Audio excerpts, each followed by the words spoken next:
यो भिडियोमा चाहिँ एकदमै इम्पोर्टेन्ट टपिक क्लास र अब्जेक्ट्सको बारेमा हेर्छौँ। हामीले योभन्दा अगाडिको भिडियोहरूमा भेरिएबल्स बनायो, डेटा टाइप्सको बारेमा हेऱ्यौँ, हामीले इन्टिजर हेऱ्यौँ, क्यारेक्टर हेऱ्यौँ, बुलियन हेऱ्यौँ, फ्लोट हेऱ्यौँ होइन। यो भनेको सबै के हो त भन्दा बिल्ट इन हामीले चाहिँ डेटा टाइपहरू प्रयोग गऱ्यौँ। तर हामीले अलिक कम्प्लेक्स खालको डेटा टाइप बनाउनु पऱ्यो भने हामी क्लास र अब्जेक्ट्सको कन्सेप्टलाई हेर्न सक्छौँ। मैले अब के गर्छु भने म आफ्नै टाइपको डेटा टाइप बनाउँछु क्या। यसमा क्लास भनेको त्यति धेरै कम्प्लेक्स तरिकाले हेर्नु पर्दैन। सिम्पल के भयो त भन्दा एउटा इक्जाम्पल के लिनुहोस् भने इन्ट इज कस्तो मैले 5 भन्न मैले राखेको थिएँ। यो ए भनेको इन्टिजर टाइपको डेटा हो भन्न मैले राखेको नि। यहाँ इन्टिजर टाइपको भन्दा बाइकको डेटा म राख्न पाउँदिनँ। तर अब म के गर्दैछु भन्दाखेरिमा म इन्टिजर टाइपको डेटालाई, मैले चाहिँ फ्लोट टाइपको डेटालाई, मैले चाहिँ डबल टाइपको डेटालाई, स्ट्रिङ टाइपको डेटालाई, बुलियन टाइपको डेटालाई, मलाई चाहिँ जति पनि डेटाहरू मेरो युज भइरहन्छ अथवा मलाई चाहिन्छ त्यस्तो खालको डेटालाई म आफै नै म्यानेज गरेर राख्छु होइन। र त्यो राख्ने ठाउँ भनेको के हो? क्लास हो है। त्यो राख्ने डेटाहरू राख्ने ठाउँ भनेको के हो? क्लास हो। क्लासमा राख्छौँ हामी, तर क्लासभित्र हामी केमा राख्छौँ? फेरि अब्जेक्टभित्र राख्छौँ। क्लासको पनि अब्जेक्टभित्र राखिरहेका हुन्छौँ। अब तपाईँलाई सिम्पल तरिकाले, अझ म इजी तरिकाले बुझाउने ट्राई गर्छु। क्लास एन्ड अब्जेक्ट लेखौँ पहिले यहाँनिर होइन। क्लास भनेको के हो त भन्दा यो चाहिँ टेम्प्लेट अफ अब्जेक्ट भनेर भन्छ। अब्जेक्टको टेम्प्लेट हो। यसले चाहिँ रिप्रेजेन्ट गर्ने काम मात्रै गर्छ। एक्चुअल डेटा भनेको अब्जेक्टमा हुन्छ। क्लासले कुनै पनि मेमोरी ब्लक लिएको हुँदैन। जस्तै मैले एनिमल भनेर भने, हेर्नुहोस् है, एनिमल भनेर भने तपाईँले एनिमल भनेको क्लासलाई लिन सक्नुहुन्छ। यो एनिमल भनेको यस्तो चिज हो जुन रियल वर्ल्डमा एक्जिस्ट नै गर्दैन। यसले कुनै पनि पर्टिकुलर एनिमललाई रिप्रेजेन्ट गर्छ त? एनिमल नै गर्दैन नि। जब मैले, हेर्नुहोस्, तपाईँ कन्फ्युजन भइरहनु भएको होला, जब मैले टाइगर भन्छु होइन, लायन भन्छु होइन, लायन भन्छु, एलिफेन्ट भन्छु, अब यो जति पनि एनिमलको नामहरू मैले लिँदै जान्छु, यो सबै भनेको के हो त भन्दा अब्जेक्टहरू हो। तर त्यसलाई रिप्रेजेन्ट गर्ने काम केले गरिरहेको छ? एनिमलले गरिरहेको छ नि होइन त। त्यसै गरी मैले सपोज गर्नुहोस् बर्ड भनेर भने, त्यसरी बर्डभित्र तपाईँले चाहिँ SPARROW स्प्यारो भने मैले होइन, क्रो भनेर भने मैले होइन। त्यसै गरी तपाईँले चाहिँ डिफ्रेन्ट तपाईँको चाहिँ उल भनेर भने मैले। यसरी गर्दै गर्दै गर्दै तपाईँले चराहरूको नाम लेख्दै लेख्दै लेख्दै जानुभयो। अब भनेपछि यो बर्ड भनेको के हो? यो चाहिँ क्लास हो। यो आफै नै एक्जिस्ट गर्दैन क्या। तपाईँले यसलाई बुझ्नु होला, यो आफैमा यसले चाहिँ एक्जिस्ट गर्दैन। यो भने के हो? टेम्प्लेटको लागि प्रयोग गर्यो भने, जस्तै गरी तपाईँको स्प्यारो भयो, क्रो भयो, उल भयो, यीहरू सबै चराहरूको क्याटेगोरी जति पनि छ नि, त्यसलाई रिप्रेजेन्ट गर्ने काम भने के हो? बर्डले गरिरहेको छ। बर्ड भनेको क्लास हो। स्प्यारो, क्रो, उल भनेको के हो? त्यो भनेको चाहिँ सबै के हो? अब्जेक्टहरू भयो। अब हेर्नुहोस्, यो क्लासले के गर्छ फेरि भन्दाखेरि सबै अब्जेक्ट नै कन्टेन गर्छ भनेपछि यो अब्जेक्टभित्र तपाईँको के हुनसक्छ त भन्दाखेरिमा तपाईँको चाहिँ एउटा तिनीहरूको प्रपर्टिज हुनसक्छ। PROPERTIES प्रपर्टिज हुनसक्छ एउटा, र अर्को भनेको त्यसको फङ्सन हुन्छ। हेर्नुहोस् है, अब प्रपर्टिज भने के हो भन्दाखेरि मैले सपोज गर्नुहोस् टाइगरको प्रपर्टिज कस्तो हुन्छ? टाइगरको रङ कस्तो छ, त्यसको हाइट कस्तो छ, त्यसको वेट कति छ, अनि त्यसको प्रपर्टिजसँग रिलेटेड कुरा भयो क्या है। त्यो कस्तो देखिन्छ, त्यसको दाँत कस्तो छ, आँखा कस्तो छ, यो सबै कलर कस्तो छ भन्ने कुराको बारेमा के हो? त्यसलाई प्रपर्टिज भनेर भन्छौँ। त्यो प्रपर्टिज अब्जेक्टभित्रमा पर्छ र त्यो अब्जेक्ट फेरि कहाँ बसिरहेको छ? त्यो क्लासभित्र बसिरहेको छ है। र त्यसको अर्को काम के हुन्छ? फङ्सन हुन्छ। अब फङ्सन भने के हो भन्दा त्यो टाइगरले के काम गर्छ? त्यसले चाहिँ अरू एनिमलहरूलाई मारेर खान्छ नि, त्यसले शिकार गर्छ नि, त्यसको काम भनेको फङ्सन भयो। त्यसै गरी चरासँग पनि तपाईँले रिलेटेड गर्न सक्नुहुन्छ। चराको कलर कस्तो छ, चराको वेट कस्तो छ, हाइट कस्तो छ, यस्तो कुराहरू यसको प्रपर्टिज भयो भने। जस्तै गरी चराले के गर्छ? चरा उड्छ, त्यसको उड्नु भनेको त्यसको के हो? फङ्सन भयो क्या, त्यसको काम भयो।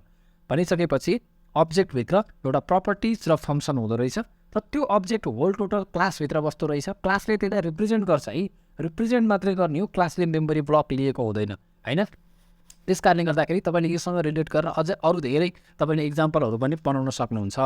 अब योभन्दा तल हामी के गर्छौँ भने अब क्लास कसरी बनाउने भनेर तपाईँहरूलाई म देखाउँछु। सबभन्दा पहिला सिम्पल CLASS क्लास भन्ने किवर्ड हामीले युज गर्नुपर्छ। किवर्ड भनेको मिनिङ के हो? अलरेडी एक्जिस्टिङ छ सिसारको लाइब्रेरीमा, अलरेडी यसको बारेमा प्रोग्राम लेखेर राखेको छ। मैले क्लास युज गर्ने बित्तिकै त्यसले के काम गर्ने भनेर। त्यसपछि क्लास लेखिसकेपछि मैले के लेख्छु? अब क्लासको नाम मैले सपोज गर्नुहोस् STUDENT स्टुडेन्ट भनेर लेखेँ मैले, र मैले कर्ली ब्रासेस दिन्छु। अब हामीले इन्ट A = 5, इन्ट B = 5 लेखेँ। जस्तै गरी मलाई के भ्यालु चाहिन्छ म सबै राख्छु भनेपछि मैले क्लास बनाउँदैछु स्टुडेन्टको। स्टुडेन्ट भन्ने क्लास बनाउँदैछु भनेपछि स्टुडेन्टभित्र के हुन्छ? अब्जेक्ट हुन्छ नि होइन त। अब्जेक्टभित्र के हुन्छ? फेरि प्रपर्टिज र फङ्सन हुन्छ होइन त। भनेपछि यो सबै चिजहरू प्रपर्टिज फङ्सन यो सबै चिजहरू जे छ त्यो सबै के हुन्छ क्लासभित्रै पर्छ र क्लासभित्र हामीले फङ्सन बनायौँ भने त्यसलाई मेथड भन्ने हो होइन र त्यसपछि त्यही क्लासको यो भेरिएबल्स डेटा टाइप यो सबै बनाउँछ त्यसलाई डेटा मेम्बर भन्न भन्छ मेथड र डेटा मेम्बर भन्न भन्छ होइन अब स्टुडेन्टको के हुन्छ त के हुन्छ स्टुडेन्टको भन्दा मैले इन्ट ए इजकस टु इन्ट आइडी भनेर बनाएँ आइडी इजकस टु मैले 1 राखेँ सपोज इन्ट आइडी बनाएँ मैले एउटा त्यसै गरी अर्को म बनाउन सक्छु स्ट्रिङ नेम बनाउन सक्छु नेम इजकस टु विकास भनेर मैले दुईवटा मात्रै मैले के गरेँ यसको प्रपर्टिज बनाएँ अहिले मैले यहाँ फङ्सन बनाएको छैन फङ्सन बनाएर अर्कोमा देखाउँछु तपाईँलाई कन्सेप्ट मात्र मैले बुझाउन खोजिरहेको छु यो दुईवटा मेरो के हो प्रपर्टिज हो अब यो स्टुडेन्ट भन्ने क्लासमा छ अब यो स्टुडेन्ट भन्ने क्लासले मेमोरी ब्लक लिँदैन यसले के गर्छ दुईवटा भ्यालुलाई राखिरहेको छ भनेपछि यो भ्यालुलाई मैले कतै स्टोर गरेर राख्नुपर्ने हुन्छ र त्यो स्टोर गरेर राख्ने काम भनेको मैले के को थ्रुबाट गर्न सक्छु जब म यो क्लासको अब्जेक्ट बनाउँछु त्यो क्लासको अब्जेक्ट बनाइसके मात्र त्यसलाई स्टोर गरेर राख्न सक्छु र तपाईँले यहाँ हामीले मेन फङ्सन तपाईँले देखिरहनु भएको छैन मेन फङ्सन भनेको स्टार्टिङमा प्रोग्राममा मैले जब यो रन बटनमा मैले प्रेस गर्छु त्यति बेला मेन फङ्सनबाट हाम्रो प्रोग्रामको एक्जिक्युसन स्टार्ट हुने भनेकै मेन फङ्सनबाट हो त्यस कारणले गर्दा तपाईँलाई यहाँनिर अहिले .NET 6बाट यो मेन फङ्सन नराखिकन पनि काम गर्न दिन्छ तर म के गर्छु यहाँ मेन फङ्सन पनि राखेर तपाईँहरूलाई कन्फ्युजन नहोस् भन्दा मेन फङ्सनभित्रबाट हामीले क्लासको अब्जेक्ट बनाएर हेर्छौँ है त त्यसको लागि मैले के गर्छु भोइड स्ट्याटिक भन्ने किवर्ड युज गर्नु पऱ्यो STATIC स्ट्याटिक भोइड स्ट्याटिक भनेको मैले अगाडि पनि भनिसकेको जस्तो लाग्छ स्ट्याटिक भनेको त्यो क्लासको फङ्सन हो त्यस कारणले यो फङ्सन चाहिँ हामीले सबै फङ्सन बनाउँदा त्यसलाई कल गर्नुपर्छ तर स्ट्याटिक फङ्सन भनेको त्यो क्लासमा अलरेडी एक्जिस्टिङ गरेको छ त्यसलाई हामीले कल गर्नु पर्दैन भन्नको लागि हामीले स्ट्याटिक युज गर्छौँ स्ट्याटिक भोइड मेन होइन त्यसपछि स्ट्रिङ ARGS भन्न मैले आर्गुमेन्ट्स लिएँ र कर्ली ब्रासेस स्टार्ट गरेँ र यहाँभित्र म के गर्छु भने सजेसन अटो सजेसन पनि आइरहेको छु मैले जस्ट ट्याप गरेँ भने यसरी आयो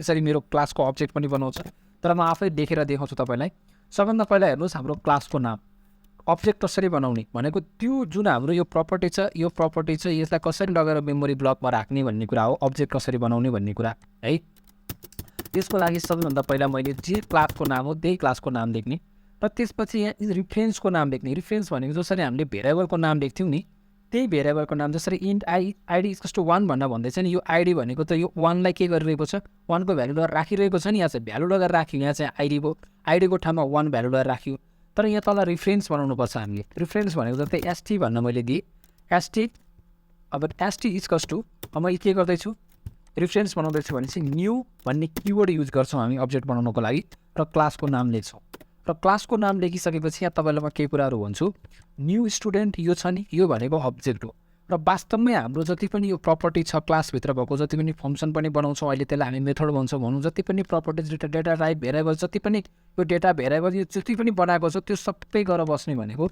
न्यू स्टुडेन्टमा बसिरहेको हुन्छ यो भनेको तपाईँको प्रोग्राम एक्जिक्युसन हुँदै गर्दाखेरि तपाईँको मेमोरी ब्लकमा गएर बसिरहेको हुन्छ र त्यो मेमोरी ब्लकलाई चाहिँ रिप्रेजेन्ट गर्नु पऱ्यो नि यो मेरो मेमोरीमा त तपाईँको के हुन्छ सबै आफ्नो एड्रेसमा गएर भ्यालु बस्ने हो भनेपछि त्यो कुन ठाउँमा छ भनेर रिप्रेजेन्ट गर्ने काम चाहिँ यो ST भन्ने रिफरेन्स हो यो रिफरेन्सले चाहिँ के गरेको हुन्छ रिप्रेजेन्ट गरिरहेको हुन्छ यसरी हामी के गर्न सक्छौँ क्लासको अब्जेक्ट बनाउन सक्छौँ र हामीले जति पनि भ्यालु एक्सेस गर्ने हो त्यो भ्यालु एक्सेस के को थ्रुबाट गर्छौँ यही रिफरेन्सको थ्रुबाट गर्छौँ है अब मलाई के गर्नु पऱ्यो भन्दा CW लेखिदिन्छु म console.write लाइन र मलाई के गर्नुपर्छ स्टुडेन्ट भन्ने क्लासभित्र भएको मलाई आइडी कति रहेछ त्यसलाई डिस्प्ले गर्नु पऱ्यो भने म के गर्न सक्छु अब यही हाम्रो रिफरेन्सको थ्रुबाट हामीले डट अपरेटर जस्ट मैले डट प्रेस गर्ने र डट गरिसकेपछि मैले आइडी भनेर लेख्थेँ भने अब मेरो आइडीको भ्यालु कति छ मैले त्यसलाई एक्सेस गर्न सक्ने भएँ र मैले जस्ट ST.id लेखेँ र अब यसलाई म के गर्छु रन गराउँछु है त ST.id लेखेँ मैले रन बटन प्रेस गरेँ